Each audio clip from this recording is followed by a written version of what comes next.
Did Jesus praise dishonest, unethical behavior in the parable of the unjust steward? We're going to talk about that today.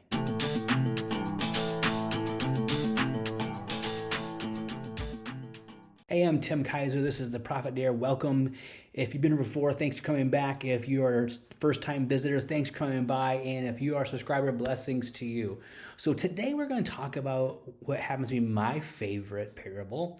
It's one that's super confusing in a lot of ways. It's Luke 16, verses 1 through 15. And it's been preached several different ways. And I would say most of the time it's preached incorrectly. There are some good teachings out there, but I'm surprised there's some really super smart preachers who totally get it wrong. And I'm baffled by their interpretation of it. But we're going to talk about that today. Now, I'm one of those. So a long time ago when I pastored a church plant, I'm sure, I probably didn't preach the whole parable, but I'm sure I took bits and pieces of this and talked about it incorrectly. I'm sure I misinterpreted a lot of the verses in this. But over the years and through a lot of study and prayer, I believe that I have a very strong case for the proper interpretation. I have a book coming out pretty soon called Savvy Stewardship, and a lot of that book is based on the cornerstone of that book is this parable. So without further ado, let's get into the actual verse here. And chapter, this is out of the NIV. Jesus told his disciples, "There was a rich man whose manager was accused of wasting his possessions. So he called him and asked him, 'What is this I hear about you? Give an account of your management because you cannot be manager any longer.' You're fired." The manager said to himself, 'What shall I do? What shall I do now? My master is taking away my job. I'm not strong enough to dig, and I'm ashamed to beg. I know what I'll do, that when I lose my job here, people will welcome me into their houses.'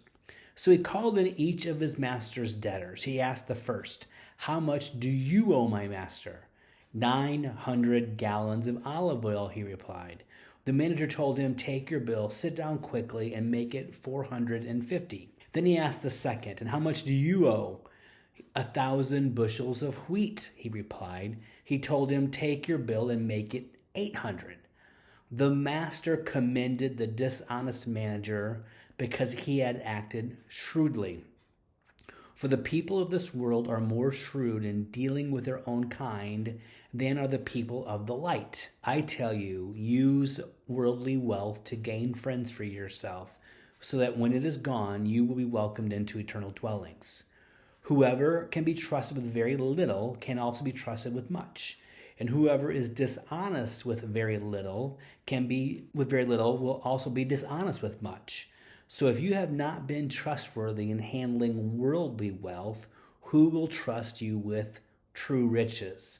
And if you have not been trustworthy with someone else's property, who will give you property of your own? No one can serve two masters. Either you will hate the one and love the other, or you will be devoted to the one and despise the other. You cannot serve both God and money." The Pharisees who loved money heard all this and were sneering at Jesus. He said to them, "You are the ones who justify yourselves in the eyes of others, but God knows your hearts. What people value highly is detestable in God's sight." So we have a parable here. So instantly we're introduced to two characters. One is the rich man, and two is his manager or his steward. So the rich man in biblical times, the story. Now let's back up a second. Let's talk about parables for a minute. Parables are not Jesus dumbing down the message so thick-skulled people like me can get it. It's not him making like a fable like Aesop. This is a rabbinical way of teaching, and Jesus said this in both Mark and Matthew, that basically him teaching this manner for parables, he was actually disclosing true messages from the proud and arrogant and revealing it to those who were the unlearned. And so it wasn't like, and we don't get a, what does this parable mean to you type thing. That's a terrible way of Bible interpretation. What does the parable mean? What was Christ's meaning in this parable? There should be one meaning. Now, we're going to fight and struggle and do our best in our human nature to discover the actual meaning of the parables, but we need to do the hard work, and we don't need to give up and just say, oh, this makes sense to me. What does it mean to you? That's a terrible way of doing it, so we're not going to do that. So what is this? What is the ultimate meaning in this parable? So again, we're introduced by two people. So the first is the rich person, and the second is the steward. Now, the rich people would own several plots of land, and they have estates, and they would actually hire someone to manage their estate for them, a manager, a steward. Now, the steward would have a fiduciary responsibility to take care of their master's stuff. They also had the right to make decisions in the best of their ability, but they should be acting in the best interest of the owner of the properties and lands. And so in this case, in this parable, now again, with parables, Jesus would use parables, and he would use very exaggerated, hyperbolic language to kind of get people's attentions. We think about the parable of the two sons. And so one son basically comes to his dad one day and says, I wish, basically, this is Tim's interpretation of it. If we actually take it for what it's being said and trying to be so, stuffy with it all, he basically said, Dad, I want my money now. You're not dead yet, but why don't you go ahead and sell all your stuff and give me my inheritance now? That's basically what happened. And so people are like, this is the crazy thing. This is so nuts. Who would believe this thing? But often we start reading these parables and we get this very crazy idea at the beginning, and then we follow it through without any questioning of it. And so in this case, you have the rich man and you have the steward. And the rich man says, I hear you are taking advantage of your position and you're wasting my possessions. Give an account of your stewardship, because you can no longer be my steward. So basically, he fires the guy. You are fired. It's like there's some kind of embezzlement situation going on. And so like in a corporate environment, this happened, you'd get walked to the door with your little brown box of stuff with your stapler inside of it, and you'd be escorted out the building. But this guy, this is the crazy part of this parable. The rich man's like, yeah, I hear you're really doing me dishonestly, but you stay on the job for a little while and I'm going to try to figure out what's going on. Well, the dishonest manager right away is like, yeah, I'm busted. He didn't deny it. He could have denied it. He didn't deny it. He could have said, wait a second. What's your evidence? He's like, oh my God, this is happening. So what can I do in this situation? So what does he do? He starts hatching a plan, a scheme. So here's what he says. He's like, the manager said to himself, verse 3, what shall I do? My master's taking away my job. I'm not strong enough to dig. I'm ashamed to beg. I know what I'll do so that when I lose my job, people will welcome me into their houses. So here is the beginning of this parable. So he knows most likely this guy had his house, his place to live, was all part of his compensation package. So now he's going to lose his job. He's going to lose a place to live, and he's not going to have a place to sleep. So basically, this guy is starting to scheme a plan so he has a place to live, has a bed to sleep in. So his thinking is very temporal, very short-sighted. He's just trying to fix the acute problem that's happening in his life right now is, I don't have a place to sleep. So what does he do? So the first thing he does, he calls in his master's debtors. And different translations have different numbers. We don't need to get lost in the numbers here. But he's like, how much do you owe my master? So the master must have been some kind of like futures commodity trader. It's like he pre-purchased olive oil at the beginning of the season, and now the olive oil magnate has a responsibility to give him back. Now, most likely in these situations, you're paying at a discount because you can't predict the future. So he gives him, he probably got a discount on it. It was like 900 gallons of oil, or some people say 100 measures of oil, whatever, it doesn't matter. It's a lot of olive oil and it costs a lot of money. And the steward's like, take your bill and cut it in half. And that's what he does. It was a 50% haircut that the steward gave the debtor, and the manager has to eat this. So the manager paid for the full amount, only get half of it back. And the steward is doing this. His idea to do this is because he's counting on the law of reciprocity, where the guy that the olive oil farmer's like, yeah, you know, I scratched your back, you scratched mine, I need a place to stay. Remember that day when I gave you a 50% discount on all that olive oil for the season? You surely can find a place for me to sleep, right? So that was kind of his scheme going. But he gave it, and it was a 50% discount. Massive, massive discount. Then he calls in another guy. Now he's hedging his bets. He's diversifying his unethical behavior here. Next guy, what do you have? He says, I owe your master 100 bushels of wheat. He said, take your bill and make it 80. So he gives this guy a 20% discount. Same thing. He's looking for the law of reciprocity to work. So now he has two people. Now we don't know. There could have been more in this, but the story only shows us two. And so then this is the part people get confused. I asked at the beginning, did Jesus kind of praise dishonest behavior? And the answer is unequivocally no, he cannot.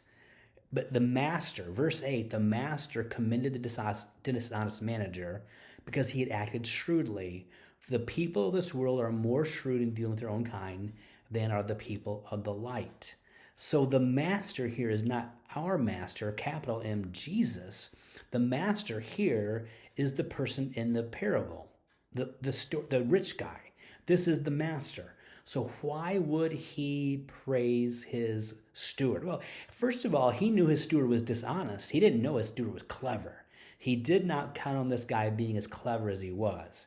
And he was almost like saying, wow, that was slick. Didn't see that coming. You got me. I'm impressed. And he's like, see, the people in this world are more shrewd because they have a way of doing business that is often unethical. It's often underhanded. And it's not like they're trying to treat their neighbor as themselves. It's a zero-sum game where they're trying to get the most out of a situation. Now, this does not give Christian business owners or Christian employees the right to do this. I'm fearful that some people have read this parable and assumed that it was okay to take advantage of people. And there's nothing further from the truth. Jesus does not give us license to treat people unfairly, to overcharge them. James clobbers people in his epistle in the 5th chapter about this behavior. This is not what this is saying. So you've got to follow along here to kind of get the rest of the story and the punchline. Then now Jesus, so right now we have the manager, we have the steward, we have the rich guy, we have the olive oil magnate, and we have the wheat farmer. So we have 4 people in the parable through verse 8. Jesus is not anywhere in this parable yet. He's just telling the parable. He's not introduced himself or God in this. And so, but then in verse 9, this is where Jesus says, okay, there's the parable through verse 8. Verse 9, he says this, I tell you, use worldly wealth to gain friends for yourself, so that when it is gone or when it has failed, you will be welcomed into eternal dwellings. So now Jesus is saying, use this worldly wealth for gospel causes. Eternal dwellings, what does that sound like to you? Eternal dwelling sounds like eternity, sounds like heaven to me. He's making a really strong comparison between 2 kingdoms right now. The first one is the guy all he wanted was a place to sleep. He wanted to couch surf. He wanted a guest house. He wanted a guest room. He was thinking about just the issue today, a temporal issue, where Jesus is going, blasts the temporal out of the water, and he goes to something eternal. And I'm telling you, this is something we miss in the church all the time, is because we think so temporally. We do not think eternally. We don't hear messages about eternity. People might say heaven and they might throw rapture out once in a while and oh my God, this and that. But we are not thinking eternally. You can tell that by the buildings we build. I mean, if you think about some of the awesome buildings that were built during medieval times, the churches that are still around, and we just take like pole barns and throw a facade on it. Because you know what? We're not thinking that we're going to be around that long. And we just don't think eternally. What if we are? What if we're like 500 years away from the second coming of Christ? But we're like, this is just a temporal thing. It's like we hate ourselves because our architecture is so bland and boring, and we don't think eternally. Here, Jesus is like, think eternally. And he's saying, I want you to use your worldly wealth to gain friends for yourself so that when it fails, you will be welcomed into eternal dwelling. See, our money is no good in heaven. It's not. We can't earn our way into heaven by finances. We can't give enough. But every dollar that we give to gospel causes makes it easier for somebody to hear the message of salvation, to hear the gospel preached on, the undiluted gospel of the kingdom, and they can actually get into heaven. And I believe that Jesus here is giving us permission because all the money belongs to him. Here, we are stewards. We are managers of his money. One manager of the rich guy, he was very wasteful with his owner's money. Jesus is saying, I want you to be similar, but I want you not to be wasteful. I want you to be lavish, and I want you to use that money for eternal reasons, not for temporary reasons. And it's so important that we grasp this. See, I think most people in the kingdom want to give more. They just don't know how to give more. Well, you can say, well, you just give more. That's not complicated. That's not what I'm talking about. I'm talking about most people, majority, 70% of our country, and this is the land of the free and the home of the brave. I'm doing this from the United States, where most of us who were born in the United States, we basically won the financial lottery. Our lives are much easier than a lot of people's. You might think it is, but it is. And when we can start businesses easily, we can make money. Most millionaires now are first generation millionaires. It's not like we're passing wealth down from generation to generation. If you want to work hard and you have a great idea and you can hustle and you can sell, you can become wealthy in this country fairly easy. But we spend so much. So 70% of the country right now is living paycheck to paycheck. Credit card debt has eclipsed $1 trillion in this country. We can make more, but we spend more. Stewardship is a discipleship issue. But what we have is a lot of churches, pastors, they'll just say, well, you need to give and then God will give more. So this is a really challenging thing because I'm like, how is God going to give more? Now we have one avenue. We have what's called the prosperity gospel, where they're like, well, if you sow seed, God will bless you. I'm like, well, how will he bless you? Will just money show up in an envelope or a box of money in UPS or whatever? And people get agitated when I talk like this. And it's not that I'm trying to be difficult. I'm just asking for answers because there aren't any. It doesn't happen that way. But then even people outside the prosperity gospel will say the same thing, but they'll just say it in a less of a swarmy way. They're not adding BMWs and stuff like that into it and private jets to it and make it sound like they're trying to be rich. But they're like, oh yeah, you just give and then this thing happens and magic happens and next thing you know you have more money. And they go, well, how do you have more money? No one wants to talk about this. Because it's hard. Stewardship is difficult. Discipleship is difficult. So you start with money that you earn. You earn money. And then once you earn money, you can spend it, you can save it, you can invest it, you can use it to pay down existing debt, because most people, before they even get the idea of stewardship, they probably already in debt to some degree. Or you can give it away. There might be some other ways out there, but those are the ones I've narrowed it down to. And when I teach this is the example I use. So for every dollar that's spent, can't be given, can't be saved, can't be invested, can't be used to pay down debt. Every dollar used to pay down debt can't be used in the other areas. So some people have this idea that if we just give, some kind of voodoo and magic will happen, we'll get more money. And I'm telling you, it's not how it works.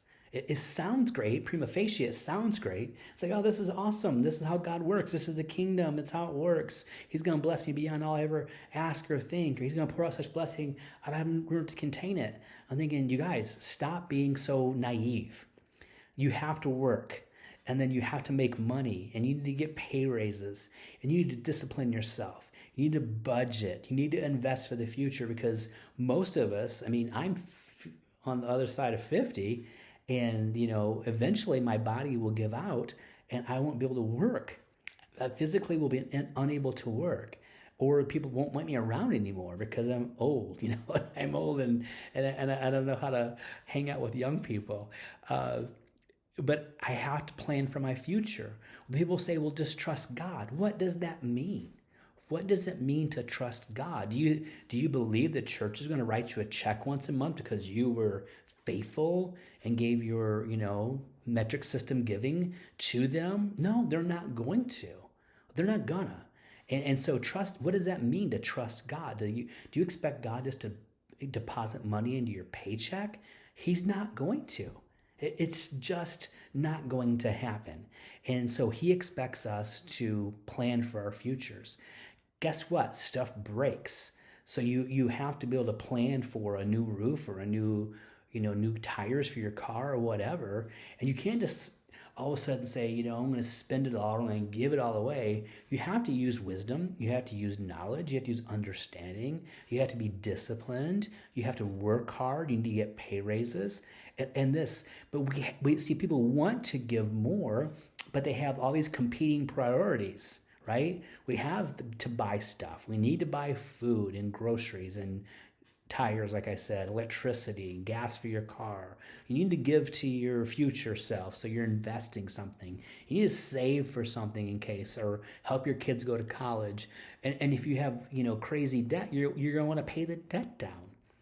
But here Jesus is giving us permission to lavishly spend his money. Now, a lot of times people, there's this magic number, and a lot of times people, they want to get to this magic number of giving 10%. People who, teach the tithing principle. Well, that's the number you have to get to. If you get to that number, then, the windows of heaven are open to you. And that's simply not true. It's another untrue statement. It sounds good. I wish it was that easy. But if you were a multi-gazillionaire, and you have so much excess money, why would 10% be a magic number for that person? Why would it be? It wouldn't be. That's why. And so if we teach that way, then I think over the tithe is an offering. These are things that people have made up over the years, and they get perpetuated through what I call theology by folklore. And so Jesus here in this example, now we're not going to build a doctrine around a parable, because parables are parables. But in these examples, these two examples, the person who gave first, the discount first, was a 50% discount. The second was a 20% discount. Zacchaeus in Luke 19, he gave half of his goods to the poor. Anything he stole, he repaid fourfold. So half of his goods to the poor. He started the 50%. John the Baptist, someone asked John the Baptist one day, what should I do? He says, well, if you have 2 coats, give one away. That's a 50% cut there too. Now, we're not building doctrines around that, but I'm telling you the 10% giving sometimes is a very low number. It is. It's a very low number. And so Jesus here is saying, use your worldly wealth to make friends in heavenly places, eternal dwellings. So what I want us to understand is our giving is not just limited to paying mortgages and salaries in a church, although that's necessary in a lot of ways. For now it is. We're going to continue hammering this thing so we can get beyond that.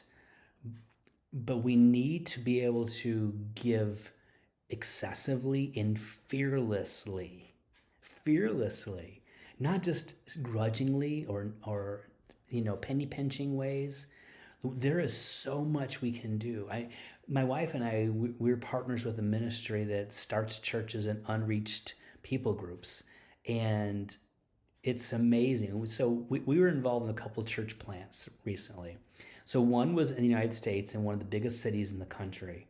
And just plant a church in the United States. I'm not picking on a church at all. I'm just saying there's a difference here.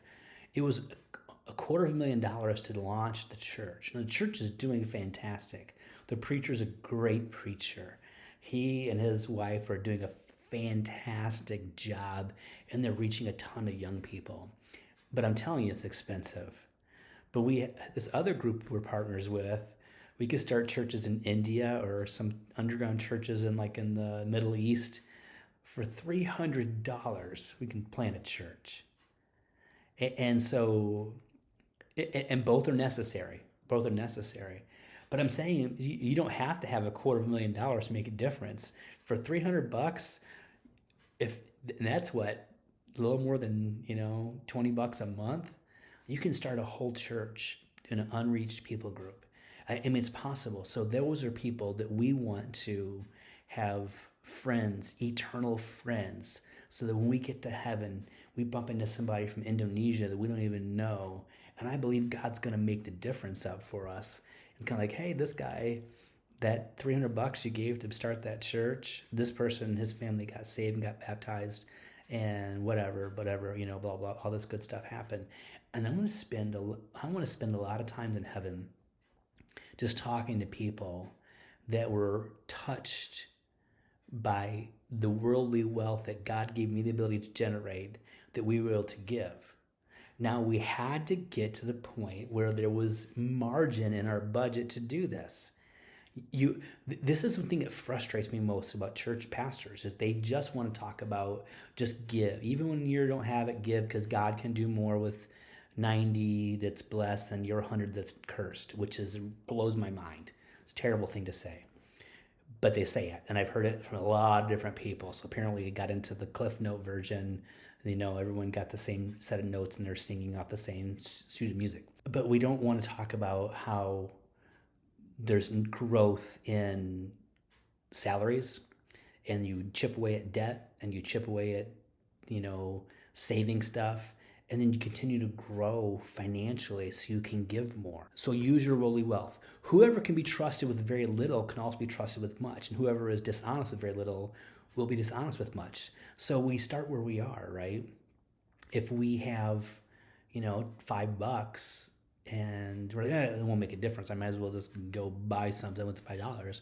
That's not good, right? So we start where we are and we give. And we trust God to make up the difference. And we find ways to increase our salaries and grow our wealth so we can give more, so we can be lavish givers. So if you have not been trustworthy in handling worldly wealth, who will trust you with true riches? And if you have not been trustworthy with someone else's property, who will give you property of your own? So here's a case too where it's like this money thing is a test. This is not part of the parable. This is Jesus talking to the disciples now. The parable ended basically in verse 8. And so this money thing is a test for us. And, it's, again, the giving in this parable is 50 and 20, not 10. But we start with where we are. And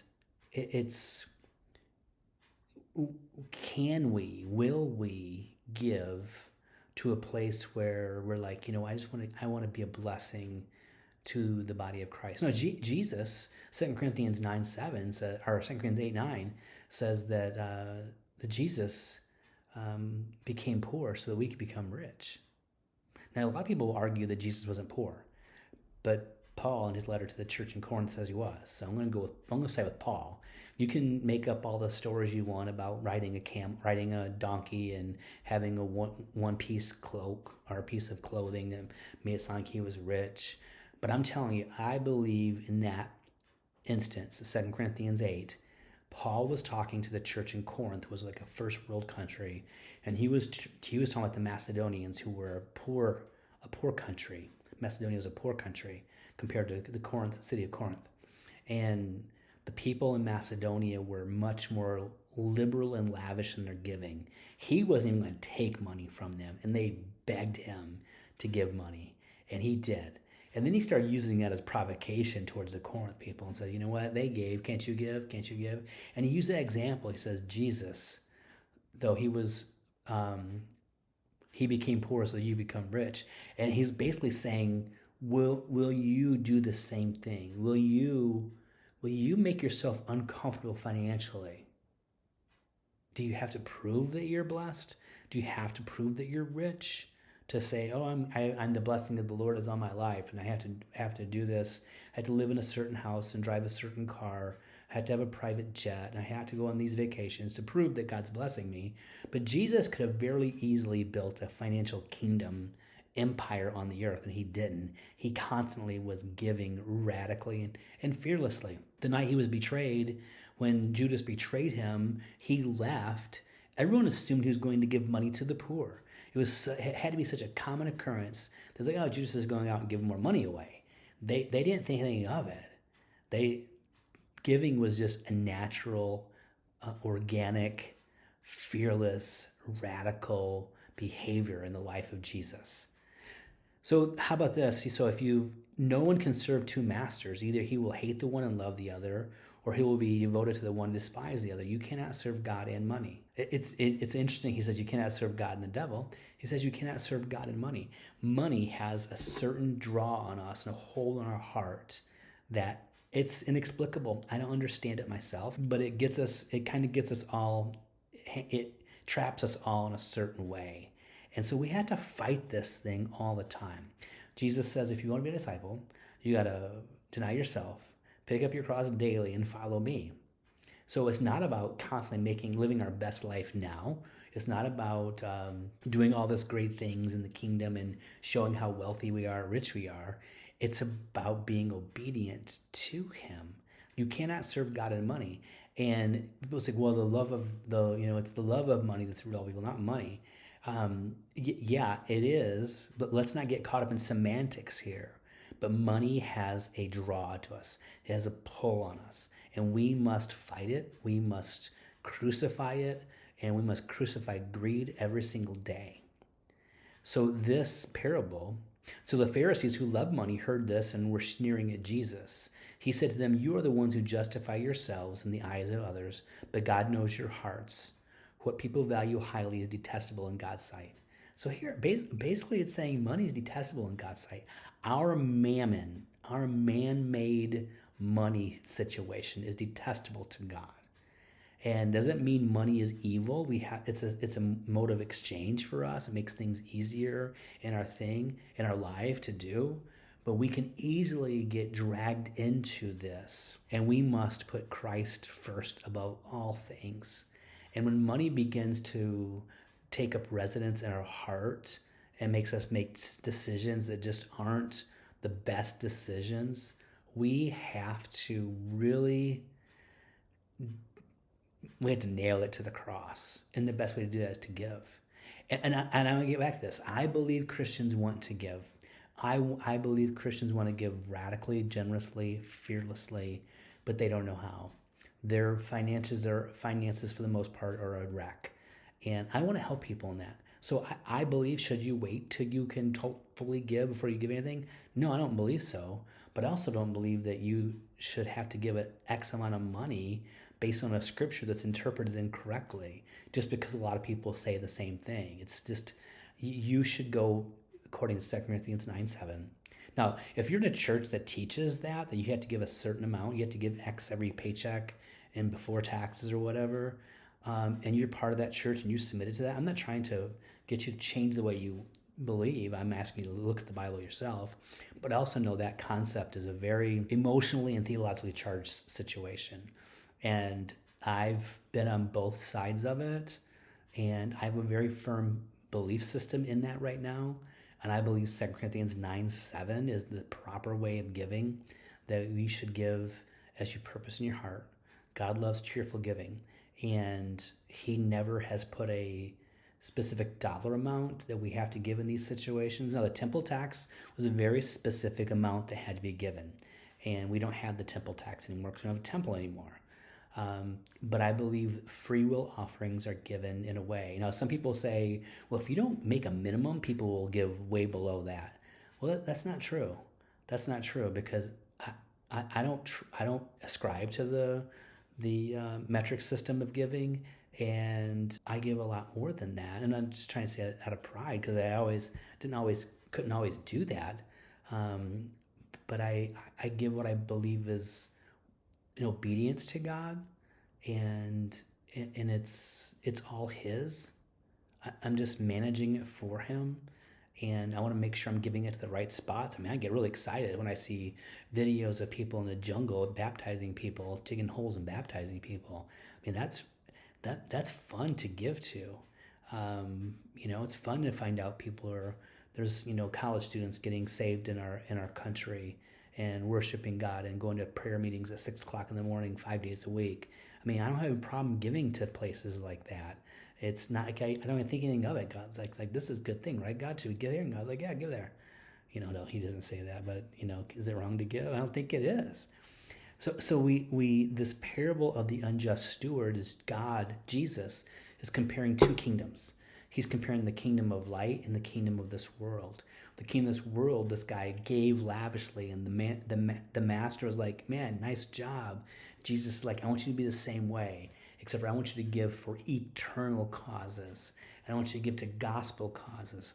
I don't want you to just find a place so someone gives you money so you have a place to sleep at night.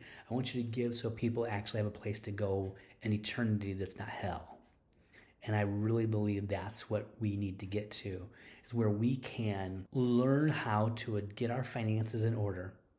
We can become savvy stewards, where we can increase our income, because we can optimize our income, we can downsize our debt, we can scrutinize our spending, we can make investing a priority for the future, we can supersize our savings, and we can grow wealth, and we can give out of our income and give out of our wealth in the right times. And I believe that this is a very important thing for the body of Christ, because we're so station to station. Like I use a baseball term, it's like small ball. It's kind of like, oh, get a base hit, bunt somebody over, steal third. We're constantly just giving people have them give nickel and dimes, but we're really not helping them grow their wealth so we can do great things. And I thinking back about in the early parts of the United States, I mean, all the universities and colleges that were started out of faith-based missions, Harvard and Yale and Princeton and Rutgers, Notre Dame and Boston College and, SMU and Grove City College and all these universities, and most of them aren't even really, they have faith-based foundation, but, other than like Grove City, I mean, most of those I just mentioned, they're just not, they're not doing kingdom work anymore. And, I think Grand Canyon University is a relatively new university, Liberty in Virginia, New St. Andrews in Moscow, Idaho is a smaller one compared to those two, but we're just not starting new colleges. Hospitals were a faith-based initiative, and we're not really kind of abdicated our authority to the government on all those areas, and most churches can barely keep up with salaries and mortgage payments. So we have room to grow in the body of Christ. Again, I don't believe that a born again, new birth, new creation person is just doesn't want to give. They're just stingy and they don't want to see people saved. I just think they don't know how, and they need help. And I want to help them any way I can, right? So this is the foundation, right? The parable of the unjust steward. Jesus giving us permission to be lavish with his resources. And he wants us to give great for one reason, to see people in heaven, right? So there you go.